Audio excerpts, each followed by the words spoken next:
Assalamualaikum warahmatullahi wabarakatuh. Bersama Cikgu Masura dalam Madah Tarikh.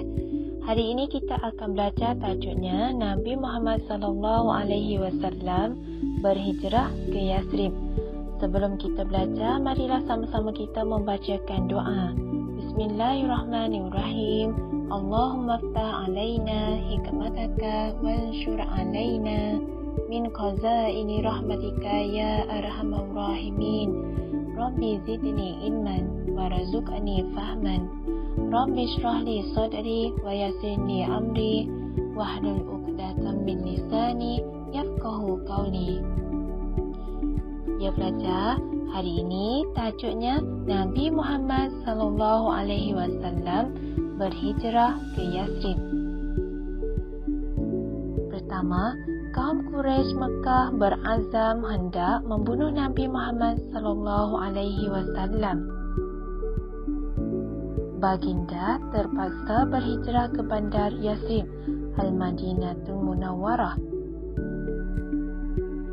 Seterusnya, Baginda berhijrah bersama sahabatnya Abu Bakar As-Siddiq radhiyallahu anhu. Di sana, Baginda tinggal di rumah Abu Ayyub Al-Ansari radhiyallahu anhu. Seterusnya pelajar, marilah kita lihat kisah-kisahnya.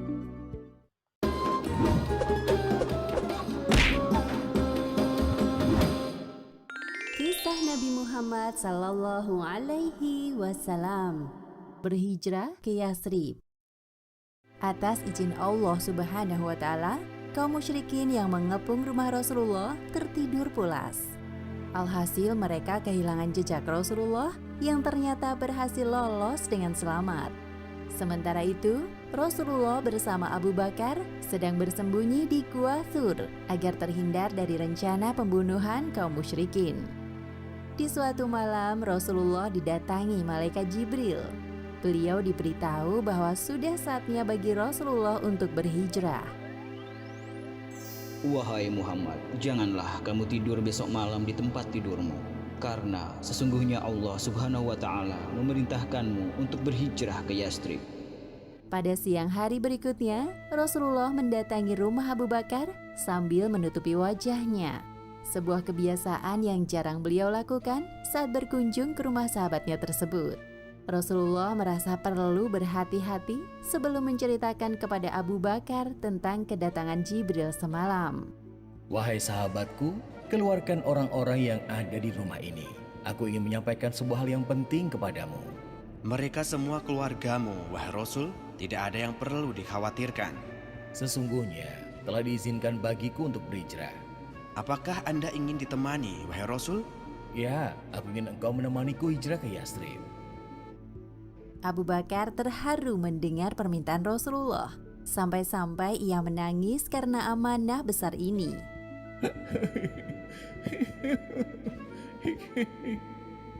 Sejak jauh-jauh hari, Abu Bakar telah menyiapkan 2 ekor unta yang akan mereka gunakan untuk berhijrah ke Yathrib.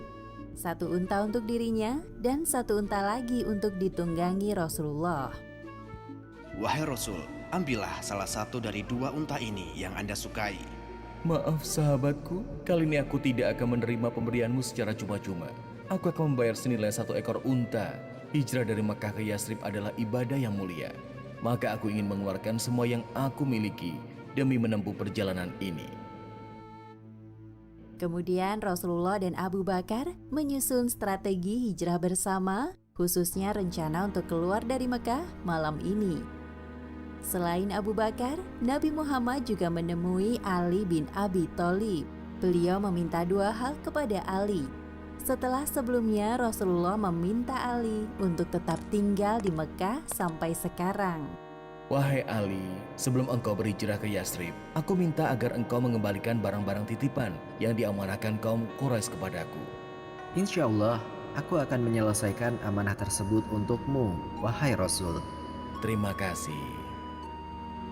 Sebuah fenomena yang aneh ketika orang-orang Quraisy, terlebih kaum musyrikin, lebih memilih menitipkan barang-barang berharga mereka kepada Rasulullah daripada menitipkannya kepada orang lain. Hal ini dikarenakan Rasulullah memiliki sifat yang amanah, meskipun secara terang-terangan mereka membenci beliau. Lalu Rasulullah melanjutkan pembicaraannya yang belum selesai dengan Ali. Dan satu hal lagi, malam nanti tidurlah di ranjangku. Pakailah selimut hijau milikku. Mereka akan mengira bahwa orang yang di dalam selimut itu adalah aku. Aku akan melakukan seperti yang Anda minta, wahai Rasul. Sebuah kebanggaan bagiku bisa menjalankan misi mulia ini. Sementara itu, di markas kaum musyrikin, Abu Jahal masih sibuk menjelek-jelekan Nabi Muhammad di depan para pemuda Quraisy yang sedang berlatih. Muhammad pernah mengklaim, jika kalian mengikuti ajarannya, maka kalian bisa menjadi raja bangsa Arab maupun non-Arab. Lalu setelah mati, kalian akan dibangkitkan dan dijanjikan surga bagi kalian. Namun, jika kalian tidak mau menjadi pengikutnya, Muhammad akan membunuh kalian. Lalu setelah mati, kalian akan dibangkitkan dan disiksa oleh api yang membakar tubuh kalian. Perkataan yang tidak masuk akal. Pada malam hari itu, para pemuda pilihan dari kabilah-kabilah Quraisy berangkat menuju ke rumah Rasulullah. Mereka semua bersenjata dan siap melaksanakan tugas yang diberikan oleh para pembesar kaum Quraisy.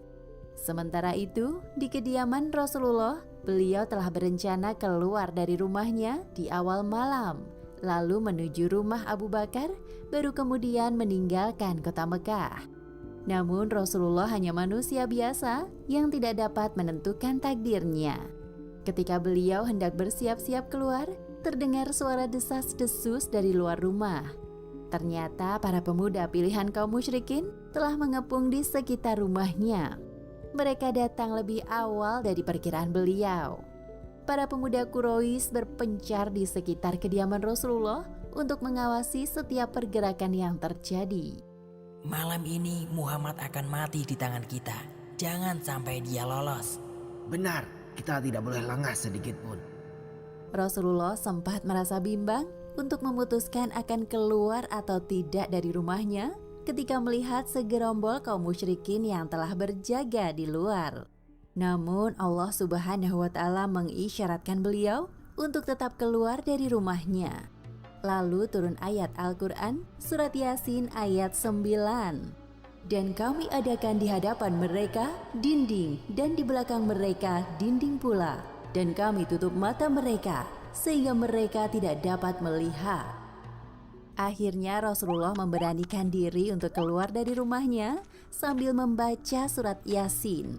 Ketika melewati para pemuda Quraisy, beliau menaburkan segenggam tanah di atas kepala mereka satu persatu. Allah Subhanahu wa Ta'ala telah mengaburkan pandangan mereka hingga tertidur pulas. Warna langit mulai berubah, pertanda waktu subuh sebentar lagi tiba. Seorang dari kaum musyrikin mendatangi sekelompok pemuda Quraisy yang sedang tertidur pulas di sekitar rumah Rasulullah. Apa yang sedang kalian tunggu? Hah? Sudah pagi? Bagaimana dengan Muhammad? Mengapa kita semua tertidur? Aku rasa Muhammad sudah pergi sejak tadi malam. Hah? Apa ini di kepalaku? Tanah? Pasti Muhammad yang menaburkan tanah di atas kepala kalian hingga membuat kalian tertidur. Ayo kita periksa rumahnya sekarang. Para pemuda Quraisy bergegas mengecek ke dalam rumah Nabi Muhammad. Mereka masuk secara paksa ke dalam rumah hingga mendobrak pintu kamar beliau. Lihat di sana, Muhammad sedang tidur di balik selimutnya. Coba aku lihat. Kenapa bisa kau yang tidur di sini? Di mana Muhammad? Aku tidak tahu di mana Rasulullah. Sial. Ali bin Abi Thalib mengorbankan dirinya sebagai jebakan bagi kaum musyrikin. Di situasi yang menegangkan ini, Ali berusaha tenang. Ia telah menyerahkan hidup dan matinya hanya kepada Allah Subhanahu wa Ta'ala, Sang Maha menghidupkan dan mematikan makhluknya. Sebagian pemuda tampak kesal dan marah melihat kenyataan bahwa Rasulullah telah pergi dari rumahnya tanpa jejak. Para pemuda Quraisy yang lainnya merasa kalah sebelum berperang. Keluarga Abu Bakar memiliki peranan penting dalam misi persembunyian Rasulullah dan Abu Bakar di Gua Thur. Selama 3 hari, Asma binti Abu Bakar mengantarkan bekal untuk Rasulullah dan ayahnya. Sedangkan Abdullah bin Abu Bakar bertugas memata-matai kaum Quraisy. Ada juga Amir bin Fuhairah, mantan budak Abu Bakar, yang bertugas memasok persediaan susu kambing dan menghapus jejak Abdullah. Malam ini bertepatan dengan tanggal 27 Safar tahun ke-14 kenabian, Rasulullah mendatangi Abu Bakar di kediamannya. Kemudian mereka keluar lewat pintu belakang dan bergegas meninggalkan kota Mekah sebelum ada orang yang melihat. Sesuai rencana, Rasulullah dan Abu Bakar tidak langsung berhijrah, namun singgah di suatu tempat, baru kemudian menuju Yasrib ketika keadaan telah aman. Tujuannya untuk mengelabuhi kaum musyrikin. Jadi sebenarnya Rasulullah dan Abu Bakar pergi ke arah selatan menuju Bukit Sur, bukan ke arah utara menuju Yasrib. Jarak perjalanan dari kota Mekah ke Bukit Sur sekitar 8 km. Bukit Sur adalah bukit yang tinggi, jalannya terjal dan sulit didaki karena banyaknya bebatuan. Di puncak Bukit Sur terdapat sebuah gua berbentuk batu berongga seperti perahu karang. Di dalam gua Sur inilah Rasulullah dan Abu Bakar akan bersembunyi dari kejaran kaum musyrikin selama 3 hari. Sesampainya di depan mulut gua, Abu Bakar memperingatkan Rasulullah. Wahai Rasulullah, janganlah engkau masuk dulu sebelum aku masuk. Jika ada sesuatu di dalam, biarlah aku yang mengalaminya. Lalu Abu Bakar masuk ke dalam gua dan menemukan ada beberapa lubang. Ia pun menyobek sebagian dari pakaiannya untuk menyumbat lubang tersebut. Ketika tinggal 2 lubang yang tersisa, Abu Bakar lantas menutup dengan kedua kakinya. Dari dalam gua, Abu Bakar memanggil Rasulullah. Wahai Rasul, masuklah. Rasulullah masuk ke dalam gua Sur yang sempit dan merebahkan kepala beliau di pangkuan Abu Bakar, lalu tertidur. Kondisi gua yang hanya muat untuk 2 orang membuat penghuninya tidak leluasa bergerak. Tiba-tiba Abu Bakar merasakan sengatan hewan di kakinya. Namun ia tidak berani membangunkan Rasulullah dan hanya menahan rasa sakitnya. Semua itu dilakukan Abu Bakar atas rasa cinta dan kagum yang teramat besar kepada sosok pemimpin umat Islam sekaligus sahabat terbaiknya. Air mata Abu Bakar membasahi wajah Rasulullah hingga membuat beliau terbangun. Apa yang terjadi wahai sahabatku? Iya Rasul, sepertinya kakiku disengat hewan. Rasulullah terkejut mendengar pengakuan Abu Bakar. Cepat tarik kakimu dari lubang. Itu akan mengganggu Anda jika aku menarik kakiku. Tidak sama sekali wahai sahabatku. Rasulullah meludah kecil di kaki Abu Bakar yang terkena sengatan hewan. Seketika itu juga bekas dan rasa sakitnya menghilang. Alhamdulillah, kakiku sudah tidak sakit lagi wahai Rasul. Sementara itu kaum musyrikin melampiaskan kekesalan mereka dengan memukul Ali bin Abi Thalib lalu menyeretnya ke Ka'bah. Mereka mendesak Ali agar mau mengatakan di mana posisi Rasulullah. Namun Ali tetap diam. Manakala ancaman kaum musyrikin tidak berhasil terhadap Ali, mereka lantas mendatangi orang terdekat Rasulullah, yaitu Abu Bakar. Sesampainya di depan pintu rumah Abu Bakar, Keluarlah dari rumahmu, wahai Abu Bakar. Asma yang berada di dalam rumah terpaksa membukakan pintu dengan tangan gemetar. Di mana ayahmu? Aku tidak tahu. Sekali lagi, aku tanya, di mana ayahmu? Apakah dia sedang bersama Muhammad? Aku benar-benar tidak tahu di mana ayahku berada sekarang. Saking tidak dapat mengendalikan emosi, Abu Jahal menampar pipi Asma hingga anting-antingnya jatuh. Aku benar-benar tidak tahu apa-apa. Salah seorang pemuda Quraisy merasa iba melihat perlakuan Abu Jahal kepada Asma yang seharusnya tidak dilakukan seorang pria kepada wanita. Sudahlah Abu Hakam, sepertinya dia benar-benar tidak tahu. Para pembesar Quraisy mengadakan sidang lanjutan.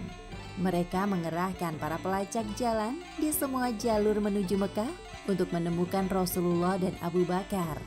Bahkan mereka akan menghadiahkan 100 ekor unta bagi siapapun yang bisa menangkap dan membawanya ke hadapan kaum musyrikin.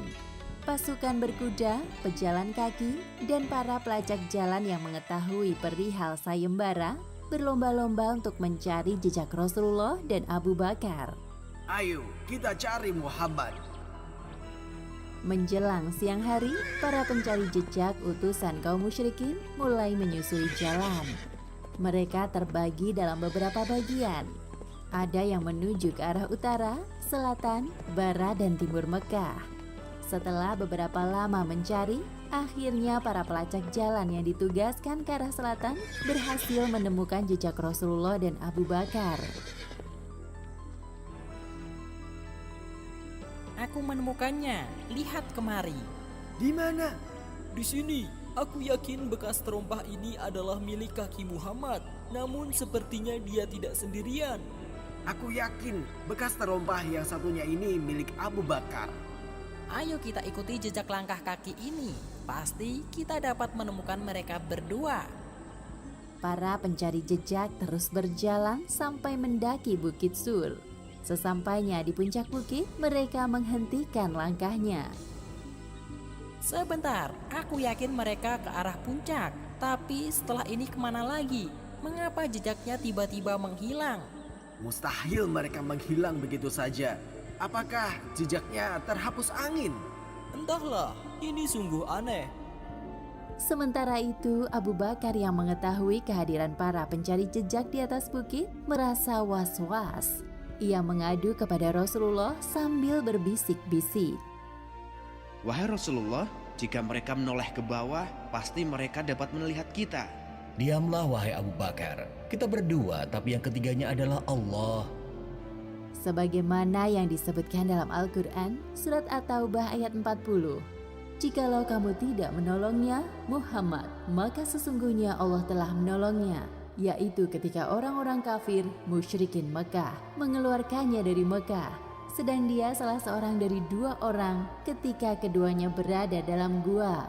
Di waktu dia berkata kepada temannya, "Janganlah kamu berduka cita, sesungguhnya Allah beserta kita." Maka Allah menurunkan ketenangannya kepada Muhammad dan membantunya dengan tentara yang kamu tidak melihatnya, dan Al-Quran menjadikan seruan orang-orang kafir itulah yang rendah. Dan kalimat Allah itulah yang tinggi. Allah Maha Perkasa lagi Maha Bijaksana. Setelah para pencari jejak turun dari atas puncak bukit, Abu Bakar baru merasa lega. Alhamdulillah, akhirnya mereka pergi. Asma binti Abu Bakar telah ditugaskan oleh ayahnya untuk menyiapkan dan mengantarkan perbekalan selama 3 hari. Asma sempat bingung bagaimana cara mengikat makanan dan minuman yang akan dibawanya. Namun tiba-tiba ia terpikir sebuah ide untuk membelah ikat pinggangnya menjadi 2 bagian. Tentu bukan perjalanan yang mudah bagi seorang wanita menuju Gua Sur yang terjal. Berbekal keberanian dan keimanan terhadap Allah Subhanahu wa Ta'ala, Asma sanggup melaksanakan tugasnya dengan baik. Melihat kecerdikan Asma, Rasulullah menjulukinya Zatu Nitokoin, yang artinya pemilik 2 ikat pinggang. Meskipun jasanya hanya mengantar perbekalan, namun dampaknya luar biasa demi kelancaran hijrah Rasulullah. Selama 3 hari, Asma rela bolak-balik dari rumahnya menuju Gua Sur untuk mengantarkan perbekalan bagi Rasulullah dan ayahnya. Abdullah bin Abu Bakar juga membantu dalam misi persembunyian di Gua Sur. Setiap sore Abdullah berkunjung untuk melaporkan setiap gerak-gerik kaum musyrikin kepada Rasulullah dan ayahnya. Ia baru pulang ke Mekah ketika tengah malam agar tidak ada orang yang curiga. Orang-orang Mekah telah membuat sayembara untuk menemukan Anda, wahai Rasulullah, dan juga engkau ayah, dengan hadiah masing-masing 100 ekor unta. Mereka sungguh kejam.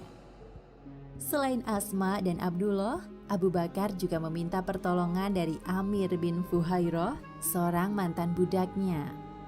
Amir bertugas menggembalakan kambing perah untuk Rasulullah dan Abu Bakar, sehingga mereka dapat meminum hasil perahan susu kambing tersebut di malam hari.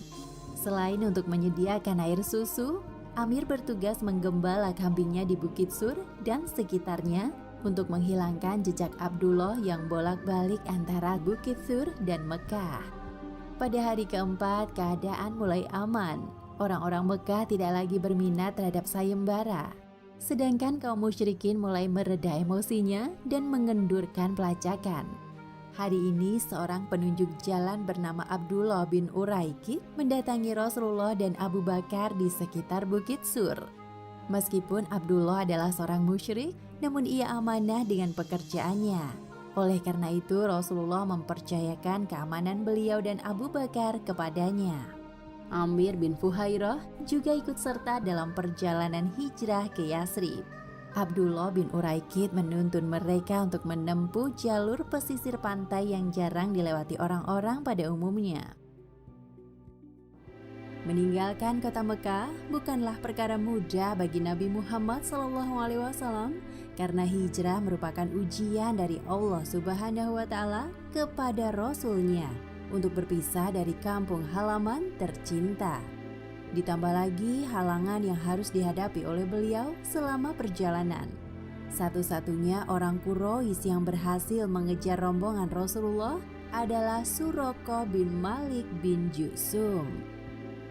Kaum muslimin yang mendengar teriakan tersebut serta-merta keluar dari rumah mereka sambil membawa senjata. Mereka menemui Rasulullah beserta rombongan.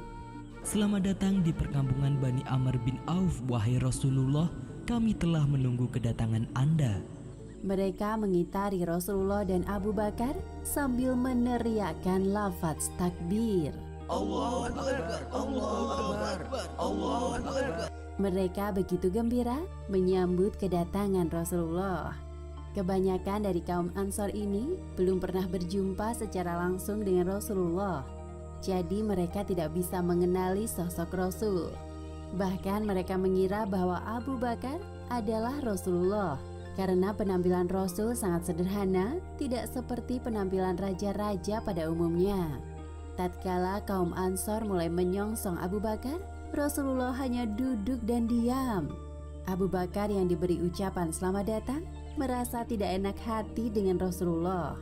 Ia juga bingung menjelaskan kepada mereka dalam momen penyambutan yang meriah ini.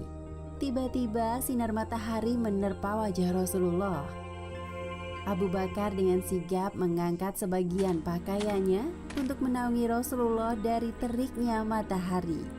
Pada saat inilah kaum Ansor mengetahui sosok Rasulullah Sallallahu Alaihi Wasallam. Berita kedatangan Rasulullah di Kuba telah sampai di telinga kaum Ansor di Yasrib.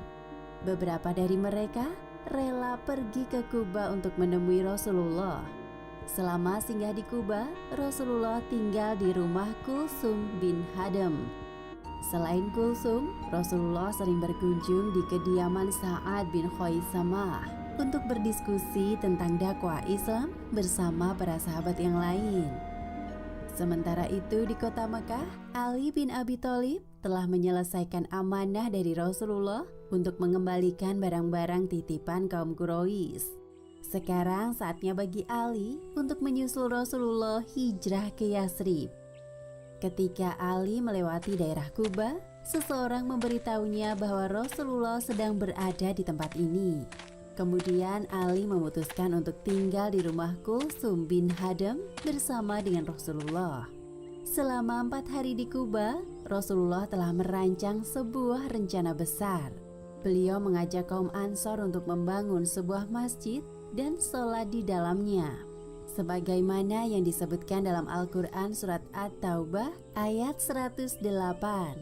Janganlah kamu bersembahyang dalam masjid itu selama-lamanya. Sesungguhnya masjid yang didirikan atas dasar takwa, Masjid Kuba, sejak hari pertama adalah lebih patut kamu bersembahyang di dalamnya. Di dalamnya ada orang-orang yang ingin membersihkan diri, dan Allah menyukai orang-orang yang bersih. Masjid Quba merupakan masjid pertama yang didirikan oleh Rasulullah pada masa kenabian beliau. Masjid ini berjasa besar bagi perkembangan dakwah Islam karena aktivitas keagamaan berpusat di dalamnya. Di hari kelima, Rasulullah bersama rombongan yang berjumlah 100 orang laki-laki meninggalkan Quba dan berjalan menuju kota Yatsrib. Namun waktu sholat Jumat telah tiba sebelum mereka sampai di kota. Akhirnya Rasulullah memutuskan untuk sholat Jumat di perkampungan Bani Salim bin Auf. Daerah ini juga terkenal dengan sebutan Wadi Ar-Ronuna, Lembah Ar-Ronuna. Setelah melaksanakan sholat Jumat, Rasulullah dan para rombongan melanjutkan perjalanan ke Yatsrib yang tinggal sedikit lagi. Terhitung sejak hari pertama Rasulullah memasuki kota Yatsrib, nama Yatsrib berubah menjadi Madinatur Rasul, kota Rasulullah, yang kemudian disingkat menjadi Madinah. Hari Jumat ini merupakan hari yang sangat agung bagi umat Islam. Dari rumah-rumah dan lorong-lorong kota Madinah terdengar suara tahmid atau pujian untuk menyambut kedatangan Rasulullah. Seorang sahabat bernama Al-Bara bin Azib yang menyaksikan kedatangan Rasulullah dari kejauhan lantas berkata sebagaimana yang telah disebutkan dalam hadis riwayat Bukhari. Aku tidak pernah melihat penduduk Madinah begitu gembira, segembira mereka menyambut Rasulullah SAW. Semua penduduk Madinah menginginkan agar Rasulullah berkenan tinggal di rumahnya. Ketika melewati satu persatu rumah penduduk, beberapa di antara mereka menarik kendali unta Rasulullah, namun beliau menolak dengan sopan. Biarkan saja unta ini berjalan, sesungguhnya ia telah diperintahkan oleh Allah. Unta yang ditunggangi oleh Rasulullah terus berjalan sampai berhenti di sebuah lokasi tempat berdirinya Masjid Nabawi sekarang. Unta Rasulullah duduk sebentar lalu berjalan beberapa langkah. Unta ini menoleh ke kanan, ke kiri, lalu kembali berjalan ke tempat pertamanya berhenti. Di titik inilah Rasulullah turun dari untanya. Seorang sahabat bernama Abu Ayyub Al-Ansori segera mengambil barang-barang milik Rasulullah dari unta beliau. Meskipun penduduk Madinah berkali-kali mendesak beliau agar sudi tinggal di rumah mereka, Rasulullah tetap menolak. Seseorang hendaknya tinggal di mana barangnya berada. Secara kebetulan, unta Rasulullah berhenti di depan rumah keluarga beliau dari pihak Ibunda Aminah. Dengan cara inilah Rasulullah dapat memuliakan para paman dari pihak ibunya. Sesungguhnya hal ini telah diatur oleh Allah Subhanahu wa Ta'ala.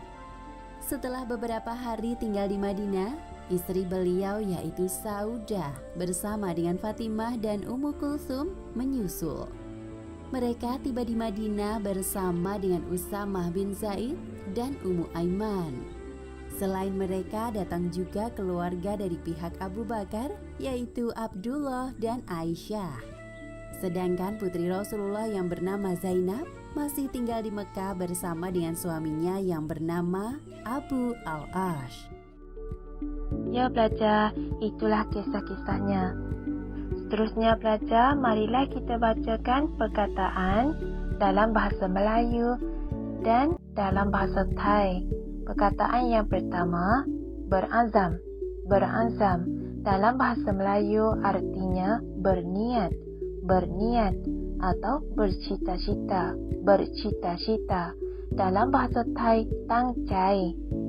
Perkataan yang kedua, berhijrah, berhijrah. Dalam bahasa Melayu artinya berpindah, berpindah. Dalam bahasa Thai artinya opayop. Perkataan yang ketiga, sahabat, sahabat. Dalam bahasa Melayu artinya kawan, kawan. Dalam bahasa Thai, puan, sahai. Akhir sekali perkataan tinggal, tinggal.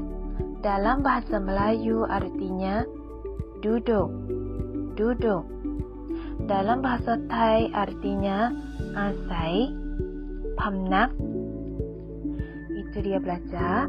Hari ini kita belajar setakat ni saja dulu. Nanti kita jumpa lagi. Wabillahi taufiq wa hidayah. Assalamualaikum warahmatullahi wabarakatuh.